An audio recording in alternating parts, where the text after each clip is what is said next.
আচ্ছা, জহরদা, আগে তোমাদের জেনেটিক্স কি জিনিসটা এবং জেনেটিক্সটা যখন মেন্ডেল প্রথম পড়েছিল তখন সে মটর গাছকে বেছে নিয়েছিল, যে গাছের উপরে সে জেনেটিক্সের সমস্ত এক্সপেরিমেন্টগুলো করেছিল। তো আমরা এখন এটাই পড়বো যে মটর গাছের ওপর মেন্ডেল কিভাবে তার পরীক্ষাগুলো করেছিল এবং সেখান থেকে সে কি সিদ্ধান্তে উপনীত হয়েছিল। তো প্রথম যেটা আমরা পড়বো, দেখো লেখা আছে যে মেন্ডেলের মোনোহাইব্রিড ক্রস। মোনোহাইব্রিড মানে কি? মোনোহাইব্রিড ক্রস মানে হচ্ছে এক সংকর জনন। কেন এক্ষেত্রে আমি এক সংকর কথাটা বলছি? তার কারণ এক্ষেত্রে মেন্ডেল যখন ক্রসটা করেছিল, যখন দুটো মটর গাছের মধ্যে সে যখন নিষেক করেছিল, তখন মটর গাছের একটি মাত্র বৈশিষ্ট্যকে সে নির্ধারণ করেছিল। তাহলে যেহেতু একটি মাত্র বৈশিষ্ট্যকে সে নির্ধারণ করেছিল, তার জন্য এই ধরনের ক্রসকে আমরা বলি এক সংকর জনন পদ্ধতি বা মোনোহাইব্রিড ক্রস। তাহলে মেন্ডেল এই ক্রসটা করার জন্য কোন ক্যারেক্টারটাকে নিয়েছিল, কোন বৈশিষ্ট্যটাকে নিয়েছিল? মেন্ডেল ক্রসটা করার জন্য মটর গাছের উচ্চতা বা হাইট বৈশিষ্ট্যটাকে নিয়েছিল, হাইট ক্যারেক্টারটাকে নিয়েছিল। এই উচ্চতা দুটো রূপ পাওয়া যায়। উচ্চতা বা এটা হচ্ছে ক্যারেক্টার, ক্যারেক্টারের দুটো রকম অবস্থা পাওয়া যায়, একে আমরা বলি ট্রেট। ট্রেট কিরকম? এক ধরনের মটর গাছ তিনি নিয়েছিলেন লম্বা বা টল, এক ধরনের মটর গাছ তিনি নিয়েছিলেন খর্ব বা বেটে, বা যেটাকে আমরা বলি ডোয়ার্ফ।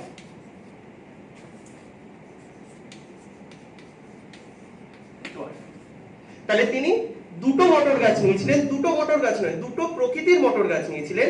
এক প্রকার মটর গাছ নিয়েছিলেন তিনি উচ্চ বৈশিষ্ট্যযুক্ত বা টল, আরেক ধরনের মটর গাছ নিয়েছিলেন তিনি বেটে বা যেটাকে আমরা বলি ডল। এবার এটাকে যদি আমরা সাংকেতিকভাবে লিখি, টল এই ধরনের মটর গাছকে আমরা লিখতে পারি ক্যাপিটাল টি ক্যাপিটাল টি। কেন ক্যাপিটাল টি লিখতে পারি? এখানে টি জিনিসটা কি? এখানে টি জিনিসটা একটু আগে জহরদা বলে গেছেন, টি হচ্ছে এখানে হচ্ছে অ্যালিল। তাহলে দুটি একই বৈশিষ্ট্য সম্পন্ন অ্যালিল এক জায়গায় রয়েছে বলে এই ধরনের উদ্ভিদকে আমরা বলি হোমোজাইগাস।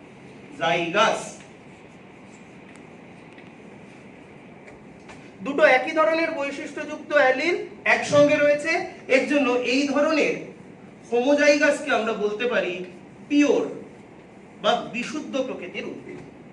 তাহলে এই ধরনের উদ্ভিদ যেখানে দুটো একই প্রকৃতির অ্যালিল রয়েছে তাকে আমরা বলি পিওর গ্রুপ অফ প্লান্ট বা pure homozygous group of plant. এর সঙ্গে তিনি ক্রস করেছিলেন আরো একটা উদ্ভিদ যার ক্ষেত্রে অ্যালিল গুলো ছিল হচ্ছে স্মল টি স্মল টি। দেখো এখানেও কিন্তু দুটোটি একই রকম, তার মানে একটা জীবের ভেতরে যে অ্যালিল গুলো রয়েছে অ্যালিল গুলো একই প্রকৃতির রয়েছে, তাহলে একেও আমরা বলতে পারি হোমোজাইগাস।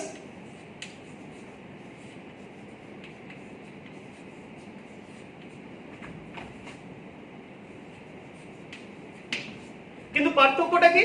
পার্থক্যটা হচ্ছে এক্ষেত্রে অ্যালিল গুলো একই রকম, সেটা পিওর, কিন্তু সেটা লম্বা ক্যারেক্টার বা টল ক্যারেক্টারকে রিপ্রেজেন্ট করছে। এক্ষেত্রে অ্যালিল গুলো হোমোজাইগাস, এক্ষেত্রেও দুটো এক বলে একেও আমরা পিওর বলবো, কিন্তু সেটা বেটে বা ডোয়ার্ফ ক্যারেক্টারকে রিপ্রেজেন্ট করছে। তাহলে দুটো বিশুদ্ধ উদ্ভিদের মধ্যে তিনি সংকরায়ন করেছিলেন। একটি বিশুদ্ধ উদ্ভিদ যা পিওর টল বা বিশুদ্ধ লম্বা বৈশিষ্ট্যযুক্ত, আরেকটি হচ্ছে পিওর ডোয়ার্ফ বা বিশুদ্ধ খর্ব বৈশিষ্ট্যযুক্ত। এই ধরনের উদ্ভিদকে তিনি বলেছিলেন পি জেনারেশন বা জনিত্রী জনুর উদ্ভিদ। আচ্ছা, এক মিনিট। এখানে দেখছো যে একটা প্রশ্ন হতে পারে যে বিশুদ্ধ এই লম্বা মটর গাছ কিভাবে তিনি জেনেছিলেন? বিশুদ্ধ জানতে গেলে তার তো একটা পরীক্ষা করতে হবে। যে পরীক্ষাটা কি? বিশুদ্ধ মটর গাছকে নিয়ে তিনি স্বপরাগযোগ ঘটিয়েছিলেন। স্বপরাগযোগ ঘটানোতে পরবর্তী প্রজন্মে কি দেখা গেছিল, সবাই ধরো 5 ফুট একটা লম্বা মটর গাছ নিয়ে তিনি পরীক্ষা করেছিলেন, দেখা গেল পরবর্তী প্রজন্মে সবাই 5 ফুট। তারপরেও এরকম 10টা প্রজন্ম তিনি স্বপরাগযোগ ঘটিয়ে সবগুলোকেই ওই 5 ফুট লম্বাই পেয়েছিলেন মোটামুটি। তখন তিনি প্রথম যে গাছটিকে, তখন তিনি কি বললেন, এটা বিশুদ্ধ চারটি বৈশিষ্ট্য। ঠিক আছে। আর খর্বাকায়ের ক্ষেত্রে পরীক্ষা প্রয়োজনে খর্বাকায় সবসময় বিশুদ্ধ অর্থাৎ হোমোজাইগাস অবস্থাতেই প্রকাশিত হয়। বলো। তাহলে জর্দার একটু এক্সপ্লেন করে গেলেন যে হোমোজাইগাস পিওর মানে বিশুদ্ধ লম্বা বৈশিষ্ট্যযুক্ত উদ্ভিদের সঙ্গে তিনি বিশুদ্ধ খর্বকার বৈশিষ্ট্যযুক্ত উদ্ভিদের মধ্যে তিনি সংকরায়ন করেছিলেন, এবং এই সংকরায়নের ফলে কি কি তিনি রেজাল্ট কি কি তিনি পেয়েছিলেন, কি কি ধরনের গাছ পেয়েছিলেন, সেটাই আমরা দেখব। এবার এই পি জেনারেশন বা জনিত্রীজনক উদ্ভিদগুলো এরা প্রত্যেকেই যৌন জনন পদ্ধতি করবে।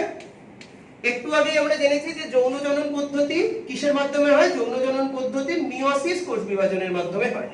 তাহলে কি হবে? এই হোমোজাইগাস পিওর টল এবং ডোয়ার্ফ যে প্লান্টগুলো রয়েছে তারা প্রত্যেকেই গ্যামেট তৈরি করবে মিওসিস প্রক্রিয়ার মাধ্যমে। মিওসিস প্রক্রিয়ায় আমি জানি যে কোনো একটা জীবের ভেতরে যে জেনেটিক ম্যাটেরিয়াল থাকে সেটা গ্যামেট তৈরির সময় সেটা কি হয়ে যায়? সমভাবে বিভক্ত হয়ে যায়। তাহলে এখানে দুটো টি আছে, এখান থেকে যখন গ্যামেট তৈরি হবে তখন তার ভেতরে একটি মাত্র টি আসবে, যেহেতু এখানে দুটোই ক্যাপিটাল টি, তাহলে যখন এখান থেকে গ্যামেটটা তৈরি হয়েছে সেখানে একটাই ক্যাপিটাল টি এসেছে। ঠিক তেমন দুটোই এখানে কি আছে? স্মল টি, দুটোই একই বৈশিষ্ট্যযুক্ত অ্যালিল রয়েছে। যখন সেটা মিওসিস প্রক্রিয়ার মাধ্যমে গ্যামেট তৈরি করবে সেখানে একটাই স্মল টি আসবে। তাহলে এই যে ক্যাপিটাল টি আর স্মল টি রয়েছে এটাকেই আমরা বলি গ্যামেট।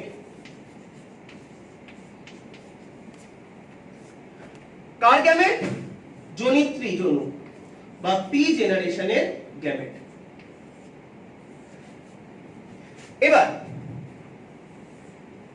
আমরা জানি দুটো গ্যামেটের মিলন, সেটার নাম হচ্ছে সিনগ্যামি।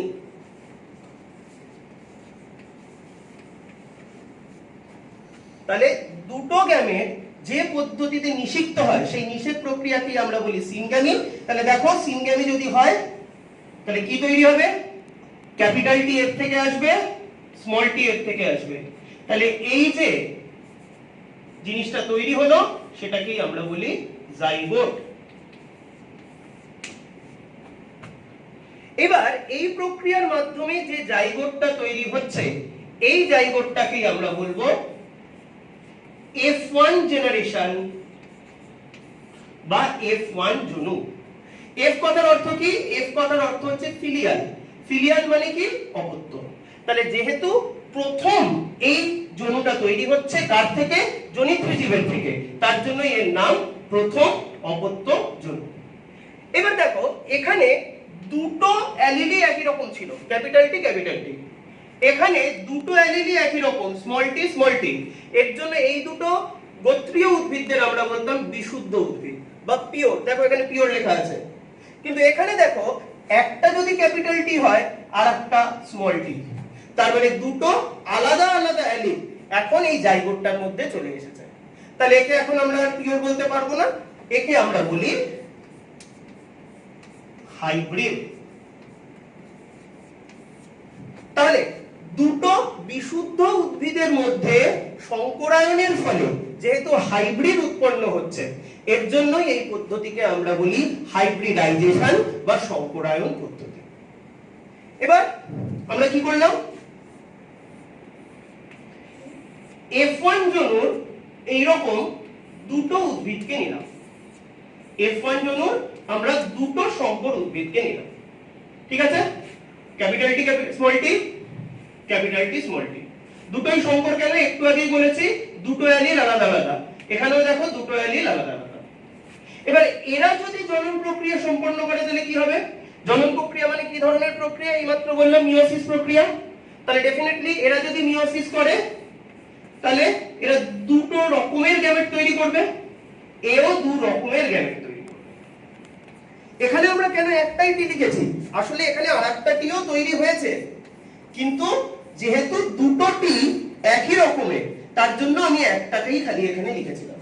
কিন্তু এক্ষেত্রে কি হয়েছে? দুটো আলাদা আলাদা অ্যালিল রয়েছে, তাহলে একটা গ্যামেটের মধ্যে ক্যাপিটাল টি অ্যালিলটা যাবে আর একটা গ্যামেটের মধ্যে স্মল টি অ্যালিলটা যাবে। এক্ষেত্রেও সেম, দুটো টি আলাদা আলাদা রয়েছে, একটা গ্যামেটের মধ্যে ক্যাপিটাল টিটা যাবে, একটা গ্যামেটের মধ্যে স্মল টিটা যাবে। সেম পদ্ধতি, কি পদ্ধতি? মিয়োসিস।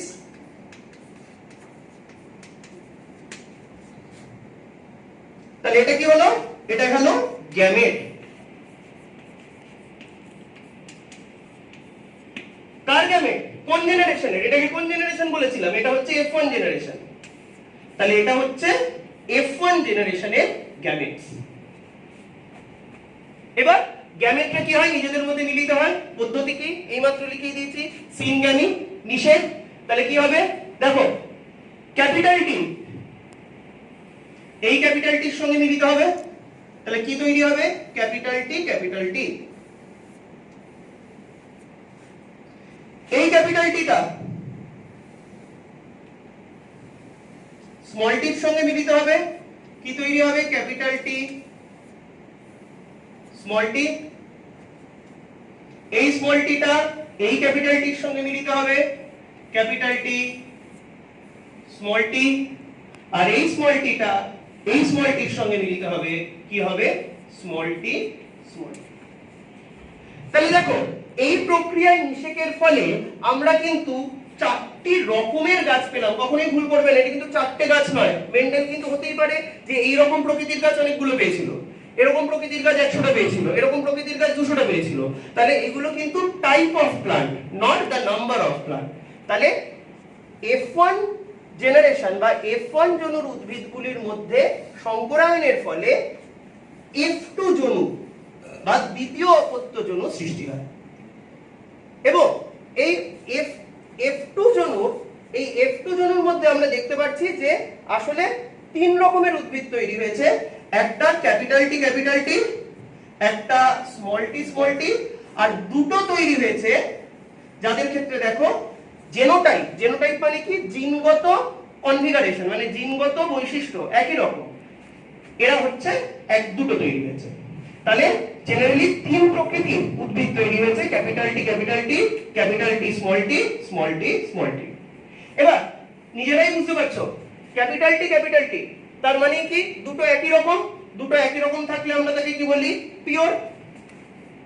তাহলে এটাকে আমরা লিখতেই পারি পিওর। স্মল টি, স্মল টি দুটো একই রকম, পিওর। আর ক্যাপিটাল টি, স্মল টি, ক্যাপিটাল টি, স্মল টি তার মানে এখানে একই রকম। দেখো, দুটো অ্যালিল আলাদা আলাদা। দুটো অ্যালিল যদি আলাদা আলাদা হয় তখন তাকে আমরা কি বলি? হাইব্রিড।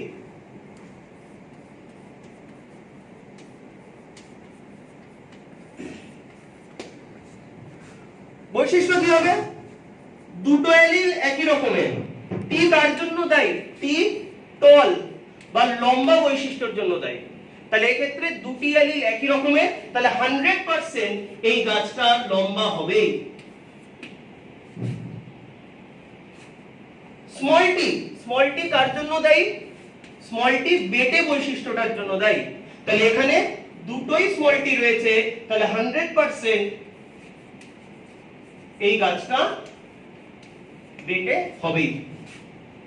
এইবার গল্পটা হচ্ছে যে এই দুটো প্রকৃতির যে উদ্ভিদ, মানে এই প্রকৃতির উদ্ভিদ যেখানে ক্যাপিটাল টি, স্মল টি, ক্যাপিটাল টি, স্মল টি রয়েছে, এর বৈশিষ্ট্যটা কেমন হবে? একটু আমি মুছে নিচ্ছি।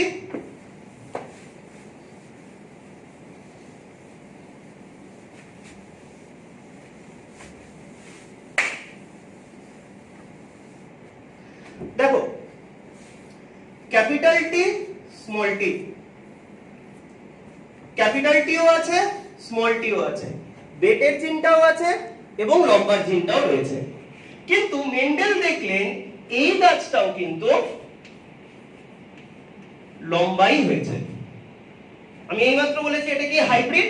তাহলে ডেফিনেটলি এই গাছটাকে আমরা বলতেই পারি শঙ্কর লম্বা গাছ বা টল হাইব্রিড প্লান্ট।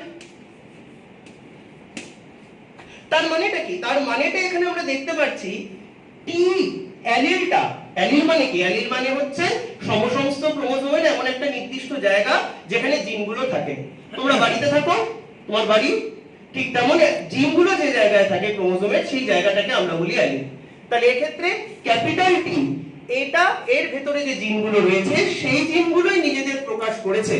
তাহলে এই ক্যাপিটাল টি জিনটাকে আমরা বলতেই পারি এক্ষেত্রে এই জিনটাকে আমরা বলি দ্যাটস দ্য ডমিনেন্ট জিন বা প্রকট জিন। আর স্মল টি জিন এখানে রয়েছে, কিন্তু তা সত্ত্বেও নিজের বৈশিষ্ট্যগুলোকে সে প্রকাশ করতে পারেনি, তার জন্য এই জিনটাকে আমরা বলি রিসেসিভ জিন বা বৈশিষ্ট্যটাকে প্রকাশ করতে পারলো, তার জন্য ক্যাপিটাল টিটাকে আমরা বলি প্রকট জিন বা ডমিনেন্ট জিন। আর স্মল টিটা নিজেকে প্রকাশ করতে পারলো না, একে আমরা বলি প্রচ্ছন্ন বা রিসেসিভ জিন। তাহলে হাইব্রিড মানে সবসময় কিন্তু সেখানে একটা প্রকট জিন থাকবে, একটা প্রচ্ছন্ন জিন থাকবে। এবং মাথায় রাখবে যখনই প্রকট জিন আর প্রচ্ছন্ন জিন একসঙ্গে থাকবে, সবসময় কিন্তু যেটা ক্যাপিটাল ফর্মে থাকবে, যেটা প্রকট অবস্থায় থাকবে, সেটাই কিন্তু নিজেকে এক্সপ্রেস করবে। যেটা প্রকট অবস্থায় থাকবে না সেটা কিন্তু সেই জেনারেশনে এক্সপ্রেস করবে না। হতেই পারে পরের জেনারেশনে কোনো না কোনো সময় এক্সপ্রেস করে গেল সেই জিনটা, কিন্তু সেই জেনারেশনে কিন্তু এক্ষেত্রে ডমিনেন্ট জিনের সঙ্গে থাকলে রিসেসিভ জিন কখনোই এক্সপ্রেস করবে না।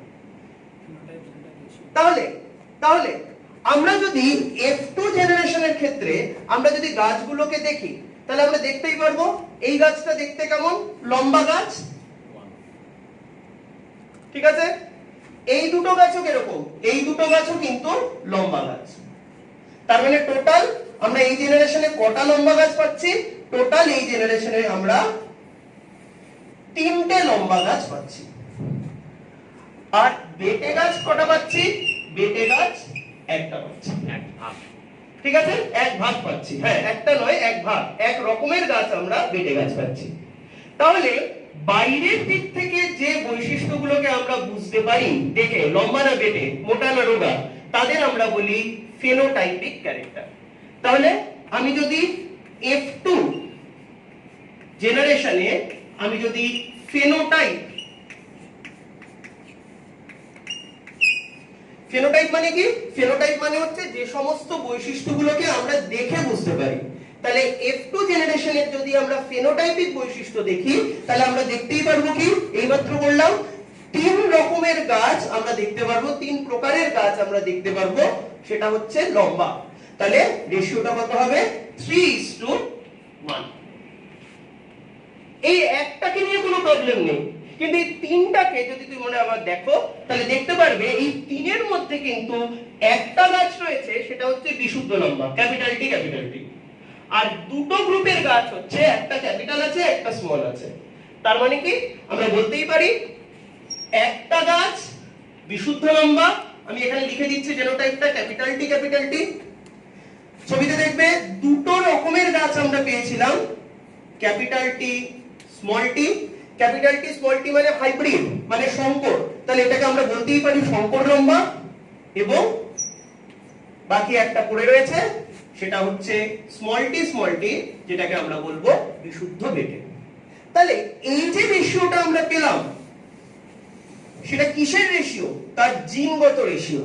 তার জন্য এই রেশিওটাকে আমরা বলি জেনোটাইপ। তাহলে দু রকমের রেশিও হতে পারে, একটা হচ্ছে বাহ্যিক বৈশিষ্ট্যের প্রকাশ ফেনোটাইপ, একটা হচ্ছে জিনগত বৈশিষ্ট্যের প্রকাশ, যেটাকে আমরা বলি জেনোটাইপ। ঠিক আছে, তাহলে মেন্ডেল তার সংকরায়ন প্রক্রিয়ার মাধ্যমে F2 জেনারেশনে যে সমস্ত গাছ পেয়েছিল, তার ফেনোটাইপিক রেশিও হচ্ছে 3:1, জেনোটাইপিক রেশিও হচ্ছে 1:2:1। এবার এই যে ক্রসটাকে আমরা এইভাবে লিখেছি, এটাকে মেন্ডেল আরো একটা প্রক্রিয়ার মাধ্যমে, তোমরা বইতে দেখবে, সেটাকে এক্সপ্রেস করা হয়েছে। সেই প্রক্রিয়াটাকেই বলা হয় চেকার বোর্ড প্রক্রিয়া। চেকার বোর্ড প্রক্রিয়াটা কি,